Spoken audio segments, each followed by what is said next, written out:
যারা আমার কমেন্ট সেকশনে এসে বলছে যে না না মেয়েরাই গোল্ড ডিগার হয়, ছেলেরা তো হয় না, তাদের আমি প্রমাণ করিয়ে ছাড়বো যে ছেলেরাই গোল্ড ডিগার হয়। তো আমার জন্মদিনে সেই বয়ফ্রেন্ড আমাকে নিয়ে গেছিলো রেস্টুরেন্টে খাওয়াতে। কোথায় নিয়ে গেছিলো?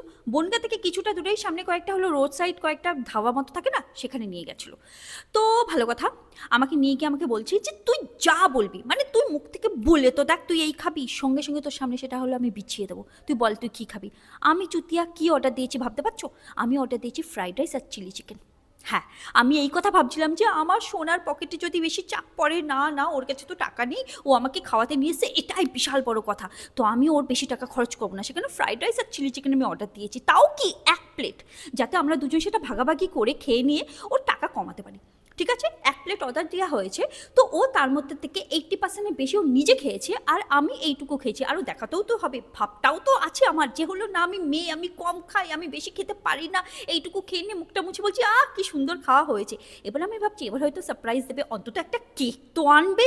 শালা আমাকে কী খাওয়ালো জানো? একটা ভ্যানিলা আইসক্রিম, তাও 10 টাকা দামে এরকম ছোটো কাপ পাওয়া যায় না, সেটা আমাকে খাওয়ালো লাস্টে, বললো ডেজার্ট খেয়ে নে। আমিও খেয়ে নিলাম। খেয়ে নেওয়ার পর যখন বাইরে আসলাম তখন আমাকে বলছে যে জানিস তো আমার গাড়ির না তেল শেষ হয়ে গেছে, চল তেল নিই। তো আমার কাছে 500 টাকা নিল ও গাড়ির তেল ভরার জন্য।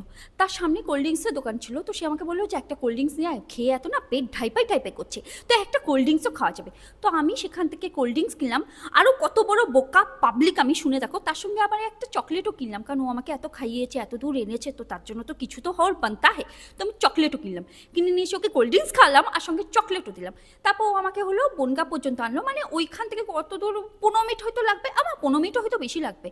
ওখান থেকে 15 মিনিট পর্যন্ত আমাকে বাইকে করে বনগা পর্যন্ত ছেড়ে দিল, আর তারপর বললো এখান থেকে টোটো ধরে তুই বাড়ি চলে যা, আমার কাজ আছে। তো আমি বাড়ি এসে আমি হিসাব করে দেখলাম যে জন্মদিনে ও আমাকে খাওয়াতে নিয়ে গেল, সব কিছু ও করলো, তাহলে আমার পকেট কেন শূন্য হলো?